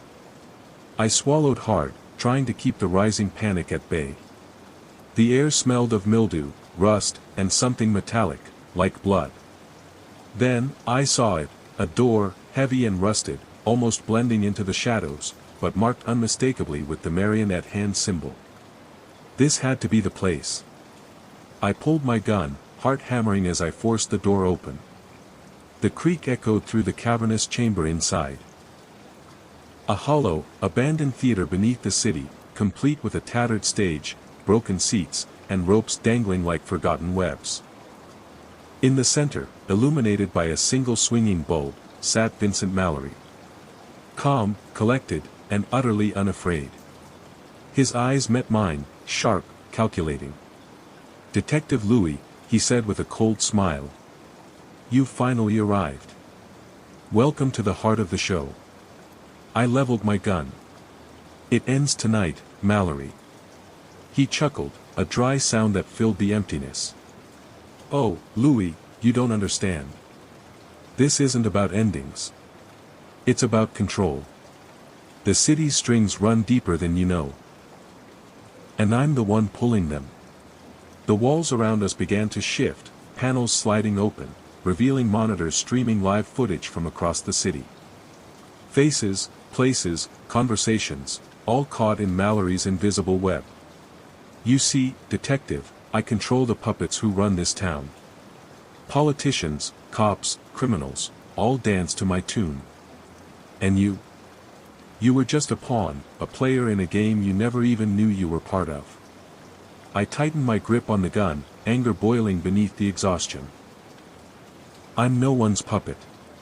Mallory leaned forward, voice low and venomous. "You will be. Because no one escapes the strings forever." As the room's shadows deepened, I knew the final confrontation was inevitable. The marionette murders had been a prelude. Mallory's control was the true darkness lurking beneath the city's surface. And tonight, the strings would either be cut, or snap completely. The stale air of the underground theater pressed against my lungs as Mallory's words sank in like venom. The weight of his revelation crashed down on me. The city wasn't just riddled with corruption, it was orchestrated by a single puppeteer who held the fates of millions in his hands. I glanced at the monitors, faces frozen mid-motion, unaware they were caught in Mallory's web. Politicians smiling through speeches, officers whispering in back rooms, even innocent bystanders, all tangled in strings of control. I had a choice. Surrender to the invisible chains or shatter them. Mallory's eyes gleamed with cruel satisfaction. "You could join me, Louie. Help me rewrite the city's script." I shook my head, voice steady despite the storm inside. "I'm done being part of your sick play." He smirked, signaling to the shadows. From the darkness, armed men emerged, surrounding us. I knew this was no longer about justice, it was survival. The fight was brutal. Shots rang out, echoing in the hollow chamber. I ducked behind a broken column, heart pounding, mind racing. Every instinct screamed to take Mallory down, but the odds were against me. I fired, disabling 2 attackers, but the rest pressed in. Then, with a burst of desperation, I lunged at Mallory, grappling him to the ground. Our struggle was fierce, his strength fueled by madness, mine by sheer will. Finally, I slammed him against the wall, pistol pressed to his temple. "Your strings end here," I growled. Mallory laughed, a hollow, bitter sound. "You can cut the strings, Louie, but the web remains." I tightened my grip, eyes blazing. "Maybe. But every web has a weak point." With a sudden twist, I forced Mallory's hands behind his back and cuffed him. As sirens wailed from above, I felt the first real sense of victory in years. The strings were breaking. But the city's shadows were deep, and the final chapter was still unwritten. The flashing red and blue lights of the arriving officers illuminated the grim theater beneath the city, casting fractured shadows across the cracked walls. I stood over Vincent Mallory's defeated form, his sneer replaced by a flicker of something close to fear. But fear in a man like him was a luxury, and perhaps a weakness. The chains on his wrists clinked sharply, a sound that echoed like finality. Yet, in the pit of my stomach, a chill crawled. Mallory's cryptic words haunted me, "The web remains." That was no idle threat. It was a promise. The city's rot went deeper than one man. As the officers hauled Mallory away, I caught a glimpse of Erica's face in the crowd, eyes sharp, calculating. Her role was far from over. Back at precinct headquarters, the atmosphere was tense. Some colleagues saw this as the end, a victory over a monster. But I knew better. This was the beginning of a long unraveling. I sat alone, poring over files, maps, and notes, connecting dots that had seemed isolated before. Names, places, dates. Threads weaving an intricate tapestry of corruption that spread like poison through the city's veins. Calls came in, anonymous tips, cryptic warnings. The marionette's shadow lingered. Then, in the dead of night, a message on my phone, "Cut the strings, Louie. But remember, the puppet never truly dies." The game had changed. The players were shifting. And I was still caught in the center. I looked out over the city skyline, the rain-soaked streets gleaming beneath flickering streetlights. Somewhere out there, the real puppeteers watched, waiting for their next move. I lit a cigarette, the smoke curling in the darkness. The marionette murders were over. But the war for this city's soul had only just begun. The precinct was quieter than usual, almost too quiet. I sat at my desk, the cold glow of my computer screen casting long shadows on the scattered case files. The marionette murders, officially closed, but unofficially still a festering wound on the city's skin. Mallory was behind bars, but the strings he pulled were tangled far beyond him. I rubbed my temples, exhaustion gnawing at me like a relentless beast. The rain outside drummed steadily against the windowpane, a grim soundtrack for a city trapped in its own nightmare. A knock on my office door broke the silence. It was Detective Ramos, his expression grave. "Louie, we got something." "Another body." "Same MO, same symbol." I felt the world tilt. The marionette's legacy wasn't dead, it was spreading. I grabbed my coat and followed him into the night, the streets slick with rain and neon. The scene was grim, a young woman, lifeless, posed grotesquely like a marionette, strings painted across her skin in crude black lines. The city's darkness was bleeding into every corner, claiming new victims. Ramos looked at me, eyes hard. "This isn't just a copycat. Someone's picking up the baton." I nodded grimly. Or the marionette never left. Back at the precinct, I dove into the investigation, tracing new leads, digging into the underworld's shifting alliances. The network was evolving, new players, new puppeteers, but the same sinister design. In the shadows, whispers of a new master, someone even more elusive than Mallory, began to surface. A figure known only as the conductor. The city's stage was set for another dark performance, and I was back at center stage. No longer just a detective, but a man fighting to cut the chains binding us all. I lit a cigarette, the smoke curling upward like a prayer. The marionette may have fallen, but the orchestra was just tuning up. Days bled into nights, and the city seemed to pulse with a restless energy, as if it sensed the impending crescendo. The new murder was just the opening note of a sinister symphony that was unfolding in the shadows. I spent hours poring over evidence. The girl's name was Mia, barely 19, found in an alley beneath graffiti that twisted the marionette hand into a new symbol, a conductor's baton slicing through strings. A clear message. The marionette's orchestra had a new leader. The precinct was on edge. The press was buzzing, calling it the resurgence. But to me, it felt personal. This new puppet master wasn't just playing with lives, they were challenging me, daring me to catch up, to unravel the music before the final note. One night, I received an anonymous tip, a location deep in the East Side's abandoned train yards. The caller's voice was distorted, but their message was clear: come alone, or the city's music will drown you. I knew it was a trap. But I had no choice. If I wanted to cut these strings, I had to face the conductor head-on. The train yard was a graveyard of rusted cars and forgotten tracks, bathed in moonlight and shadows. Every creak of metal, every whisper of wind felt like the prelude to disaster. I moved cautiously, senses sharp, gun ready. Then I heard it, the faintest sound of music. A haunting melody, played on an old piano hidden somewhere in the darkness. Following the sound, I found a small, decrepit building. Inside, a figure sat at the keys, fingers dancing over the ivories. The conductor. They didn't turn. The music swelled, a dark serenade that filled the room and my chest. "Welcome, Detective Louie," the voice finally said, soft, chilling, and entirely too calm. "I've been waiting." The melody hung heavy in the air, a slow, haunting tune that seemed to pull at the edges of my sanity. The conductor's fingers moved deftly over the worn keys, each note a knife cutting through the silence of the abandoned train yard. I stood in the doorway, eyes adjusting to the dim light.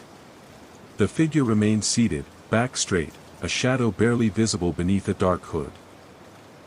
The air smelled of dust and decay, thick with the tension of an unseen trap. "Why the music?" I asked, voice low but steady. "Why all this theater?" The conductor finally turned, revealing a face half hidden beneath a mask, elegant, cold, and strangely beautiful in its severity. Their eyes locked onto mine, sharp and piercing. "Because, detective, life itself is a performance. Every action and note in a grand symphony.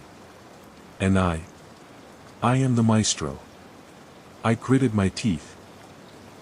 "You're a murderer, hiding behind a mask and a melody." They smiled, a brief flicker of amusement. "Perhaps. But my orchestra reveals the truth hidden beneath your city's lies. Each victim, a player forced to dance on strings of corruption and deceit." I stepped forward, the pistol heavy in my hand. "This ends tonight." The conductor's smile deepened. "Oh, Louie, it never truly ends. The music plays on. But if you wish to join the dance, be my guest." Suddenly, the building's door slammed shut behind me, locking with a heavy click. I was trapped. And the final act of this dark symphony was about to begin. The room seemed to shrink with every breath, the faint notes of the piano twisting into a macabre lullaby that gripped my nerves. The conductor's cold eyes glinted with a predator's hunger, their smile a cruel curve that promised no mercy. I gripped my pistol tighter, scanning for any weakness in the decrepit room. Broken windows, loose floorboards, anything to tip the scales in my favor. But the conductor was calm, unfazed, like a spider waiting at the center of its web. "So," I said, voice steady despite the racing pulse, "why the games? Why orchestrate all this pain?" They paused, fingers lingering on the keys. "Because the city hides behind masks, lies festering beneath its surface. My music strips them away. It forces people to see the ugly truth, even if it kills them." A sound from the shadows made me whip around, a trapdoor creaking open, footsteps echoing. Suddenly, figures emerged, the conductor's loyal followers, faces obscured, silent and deadly. The walls closed in, the final performance was starting. I fired into the darkness, the sharp crack of gunfire shattering the eerie melody. The fight was brutal, chaotic, every move a deadly dance. I dodged blows, returned fire, hearts pounding, lungs burning. Through the chaos, I saw the conductor slipping toward the exit, a cruel smile twisting their lips. "No," I growled, chasing them down the crumbling stairs. Outside, rain poured down, washing away the blood and madness. I tackled the conductor to the wet pavement, handcuffs clicking tight. "You lost," I said, breath ragged. They laughed, bitter and dark. "Maybe. But the music never dies." As I stood in the rain, cuffing the final puppet master, I realized the city's dark symphony was far from over. But tonight, I'd silenced one more player. The rain soaked through my coat as I stood over the subdued conductor, their laughter still echoing faintly in the damp night air. The city seemed to hold its breath, waiting, watching. The marionette murders, the twisted web of manipulation, the puppeteers lurking in the dark. For a moment, it felt like the nightmare had ended. But deep down, I knew better. Back at the precinct, the conductor's arrest sent ripples through the underworld and the corridors of power. Headlines declared justice served, but behind the polished stories lay something darker, whispers of others, shadows moving just out of reach. I sat alone in my office, the weight of the cases pressing down on me like a suffocating fog. Photos of victims, maps of crime scenes, scribbled notes, a mosaic of pain and loss. The phone rang, an unknown number. I answered cautiously. A voice, distorted, cold, "You cut one string, Louie. But the puppets remain. The city will never be free." The line went dead. I leaned back, eyes closing briefly. The fight was far from over. But for now, the curtain had fallen on this act. Outside, the rain continued to wash the city, but the shadows never truly left. The precinct felt hollow after the storm had passed. The usual buzz of chatter was replaced by a heavy silence, as if everyone was waiting for something else to explode.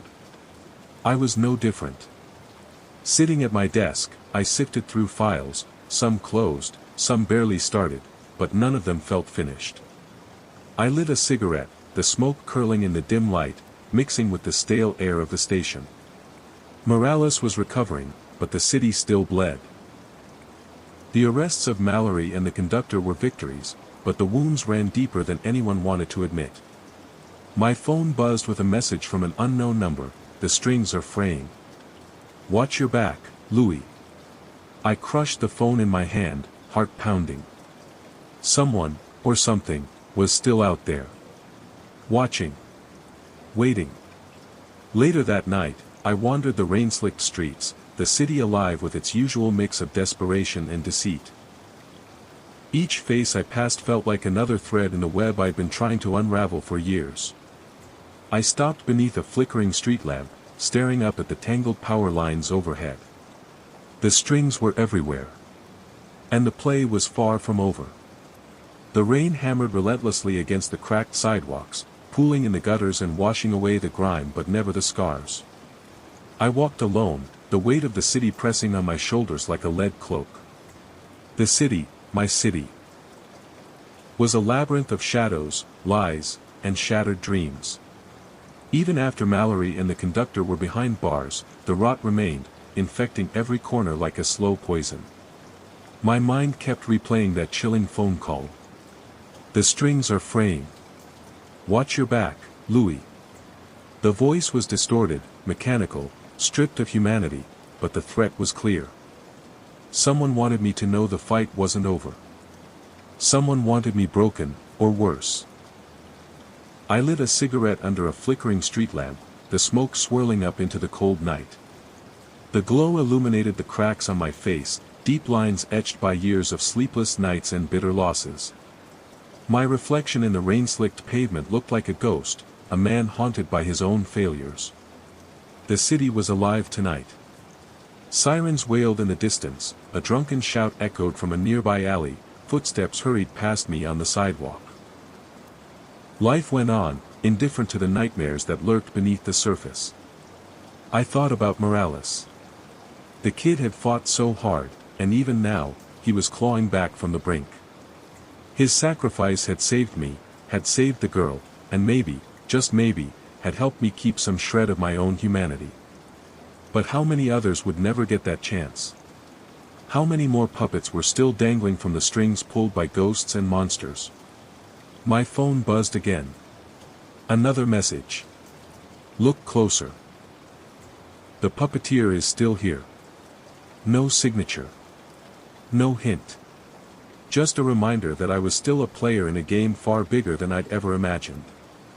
I stuffed the phone in my pocket and scanned the street. A shadow moved across the alley, a flash of black coat, a flicker of something in the dark. I tightened my grip on the pistol beneath my jacket, heart pounding. Was it a threat? A warning? Or just another ghost in this city of broken dreams?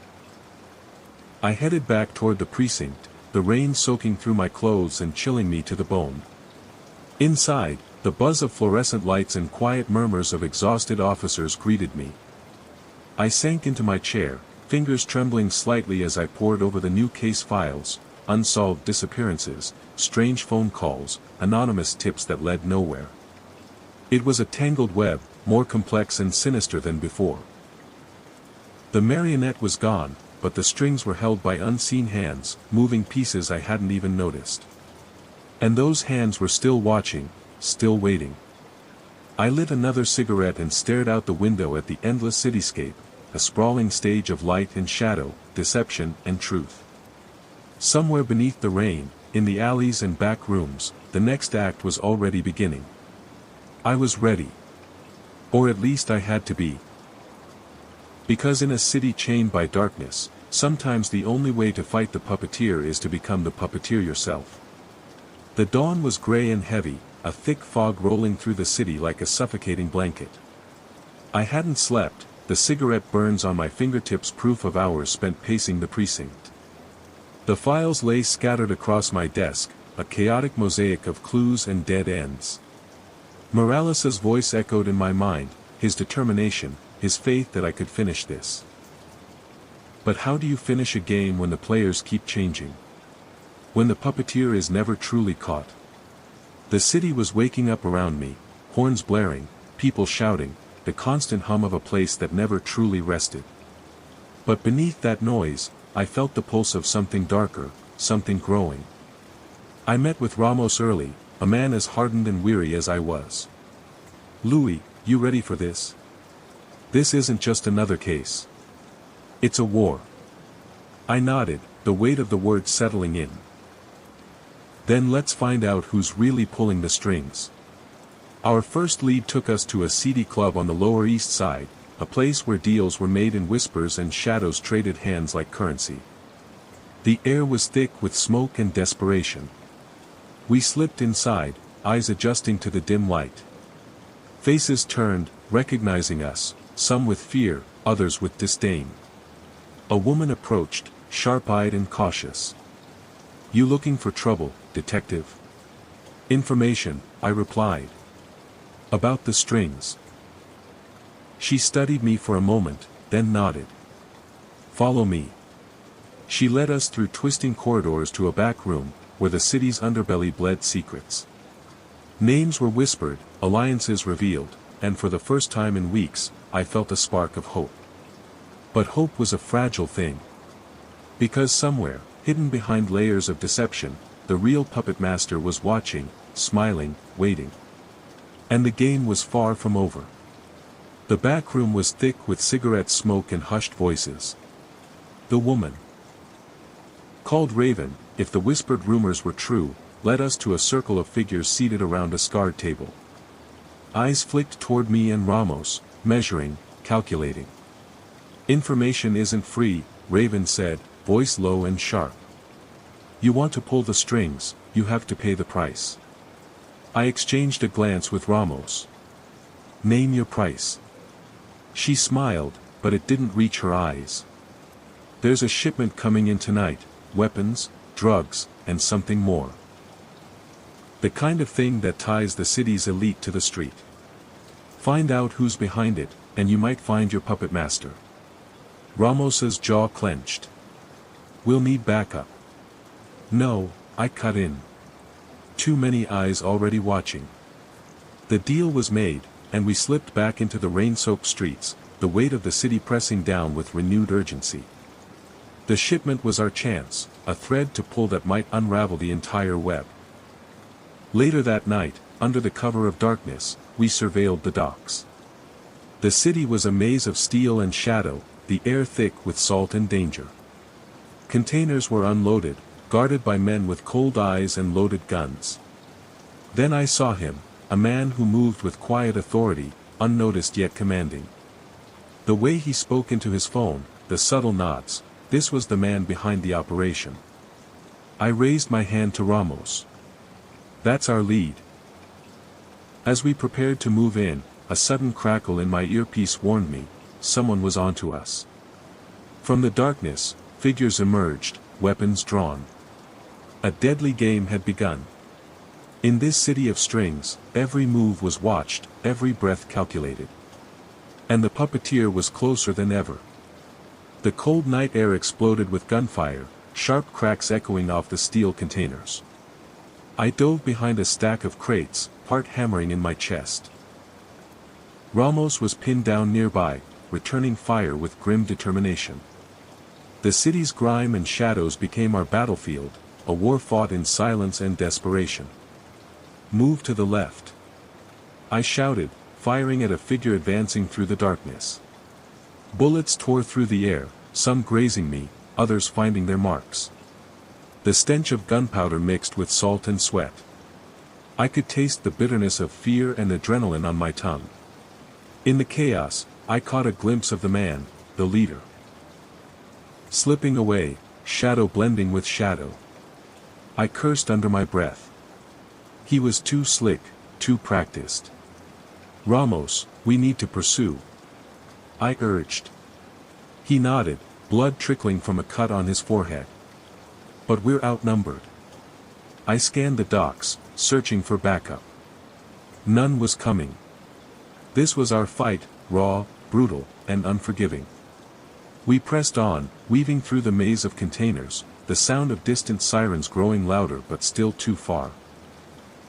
Suddenly, a hand grabbed my collar, yanking me into the darkness. A fist slammed into my ribs, breath knocked out of me. I fought back, fists and gunfire exchanged in a deadly dance. Finally, I landed a shot, sending my attacker sprawling. Panting, bruised, and bleeding, I pushed forward, chasing the fading silhouette of the man who held the city's strings. Tonight was a battle, but the war was far from over. The rain had stopped, but the chill remained, seeping into my bones as I stood on the rooftop overlooking the docks. Below, the city's underworld pulsed, hidden deals, whispered threats, and lives hanging by a thread. Ramos leaned against the railing, nursing a bleeding forehead but still sharp-eyed. "We lost him in the maze," he said, voice rough. "But we got something." I nodded, pulling out a small envelope from my coat pocket. Photos of the man we'd chased, connections, bank accounts, meetings with politicians and police officers alike. "This guy's not just a smuggler," I said grimly. "He's the spider at the center of the web." Ramos spat on the concrete floor. "We're tangled deeper than we thought, Louie." A siren wailed below, but the real war was far from the streets. It was in the shadows, in the back rooms where deals were made and lives were traded. I lit a cigarette, the smoke curling in the cold air. "We take him down, we unravel the whole network. But we need more than guns and guts. We need proof." "Proof," Ramos echoed. "And a plan." I stared out over the city, lights flickering like broken promises. The puppeteer was still out there, pulling strings, shaping lives, orchestrating chaos. And I was on the edge of the blade. We knew we had to hit hard and fast. The city was a beast with many heads, and we'd finally spotted the one controlling the others. Ramos and I worked through the night, planning every move with surgical precision. The target, a high-stakes auction where the city's darkest deals were brokered in whispers. The location was a forgotten mansion on the edge of town, walls covered in ivy and secrets. The kind of place where the powerful gathered, cloaked in wealth and lies. I donned my best suit, a mask of civility for a night of chaos. Ramos kept close, a silent partner in this deadly dance. Inside, the air was thick with cigar smoke and the buzz of champagne glasses. Faces I recognized from files mingled in elegant halls, corrupt officials, ruthless criminals, and shadowy figures who pulled strings in boardrooms and back alleys alike. We moved carefully, eyes sharp, ears open. This was a stage, and everyone was playing a part. The auction began, bids whispered for weapons, secrets, and favors that could topple governments. I felt the weight of the room's menace, each glance a potential threat. Then, amidst the crowd, I spotted him, the spider, the puppeteer. A man whose smile was as cold as the steel concealed beneath his jacket. I caught Ramos's eye. It was time. The sting was on.